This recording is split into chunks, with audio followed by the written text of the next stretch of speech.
What is your money story? Have you ever had the thought, I'm just not good with money? And that's just a belief that you've had for a really long time. And it plays itself out in maybe a multitude of ways in your life. That all connects back to your money story. And a lot of the time, our money story is related to our parents or the people that raised us and their beliefs around money, and that we've taken those beliefs on as our own. And the practice of tapping can help you to get to the root of why you have these beliefs and where they have come from. So for me, something that I heard a lot growing up, and I'm sure many of you have, money doesn't grow on trees, or work is work, it's not supposed to be fun, they call it work for a reason. These phrases that I would hear growing up impacted my relationship with money and how I would think about it and how I would talk about it, and even how I would use my money, whether it would be hoarding it so that I can't spend it all at once, right? Gotta prepare for the worst to happen and save all your money, right? All of these things that we believe about money come from somewhere, and maybe you're clear on what your money story is, or maybe you've never even heard of it before, but taking the time to think about it. So I'm just going to ask a few questions, and you can either pause and maybe journal about it, or just take some time to think about it. So when you think about your mother, what was her money story? What was her relationship with money like? And are those similar characteristics that you have, that you see in yourself? And then the same thing for your father. What was your father's relationship with money like? Well, how did he talk about money? And do you see any of those characteristics in yourself and your relationship with money? And take some time to journal on that a little bit and see what comes up for you. And also thinking about a time in your life when you were young, when you didn't feel like you had enough, or you had an issue with money. What was your first problem you ever had, or negative thought you had about money? For me, when I think about that, it's so silly. It feels silly. A memory from when I was a child. I would think I was about 6 years old, and I really wanted this pink eraser. It wasn't an eraser, it was a pencil sharpener that had a little teddy bear on top of it, and I just thought it was so cool and I wanted it, and my mom was like, no, you cannot have that. And I just remember being, just devastated by the fact that I could not have that, and I really wanted to have money so that I could have that. And I don't know why that really has stuck with me over the years, but I remember that feeling of just really wanting it and not being able to have it. And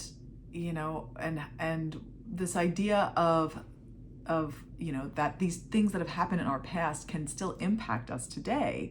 You might think, oh, that's this memory that I have, it's from so long ago, that doesn't impact me. But a lot of the time there are layers to it. So you may have had one experience like I'm sharing, and then other experiences that kind of just go on top of that and build on that feeling of maybe not having enough, or not being able to get what you want.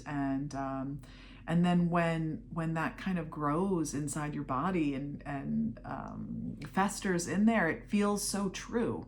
It feels like it's the truth, and it doesn't have to be the truth. And so tapping can help you get to the root of it and release it. So let's do a little bit of tapping, and take some time to pause this first and see what memories come up around what you think your parents' relationship was like with money, and how that has impacted you, because we're going to use that information as we tap. So coming to that pinky side of the hand, taking some nice deep breaths, rolling the shoulders, getting settled. Even though I have these beliefs about money. And I have this money story. And I know it's related to things my parents have said. I love, honor, and accept myself. Even though I've taken on some of mom's beliefs and dad's beliefs about money, I'm ready to really look at this. I'm ready to create my own beliefs about money.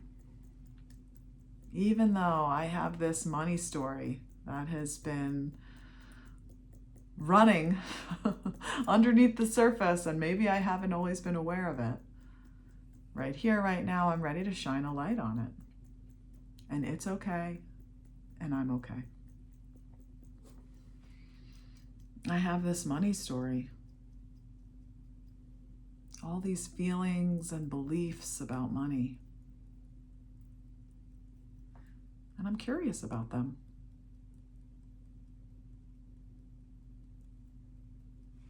Some of these beliefs come from mom. Some of them come from dad. And some of them are from my own life experiences. And right here, right now, I'm ready to take a better look at them.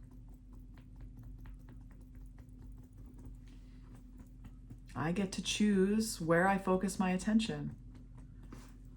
I get to choose how I want to think about money. I'm running the show here. Not these old beliefs and patterns.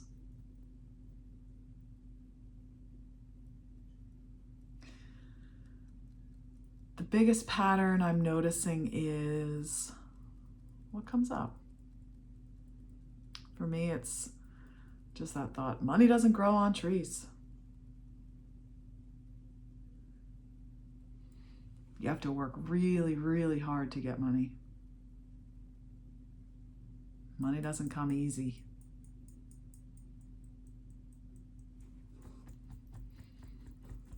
Money doesn't grow on trees. I remember hearing that a lot.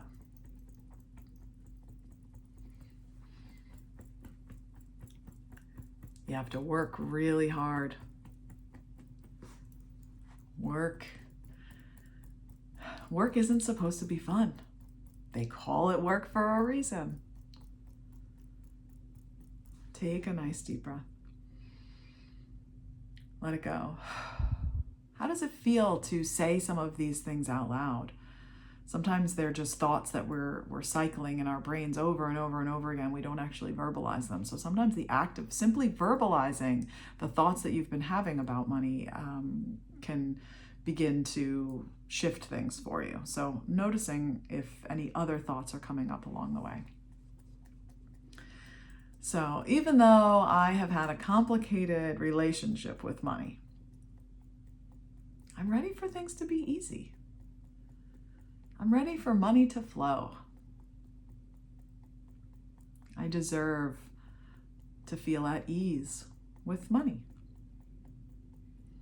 Even though I've had this money story for a long time, I'm ready to create some shifts.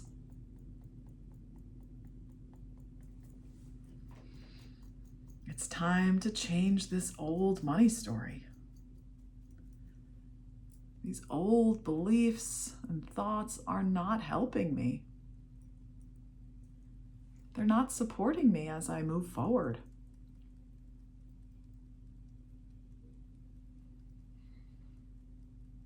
There's so many old beliefs and thought patterns around money.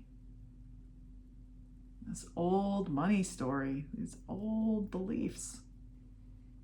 Some of them aren't even mine.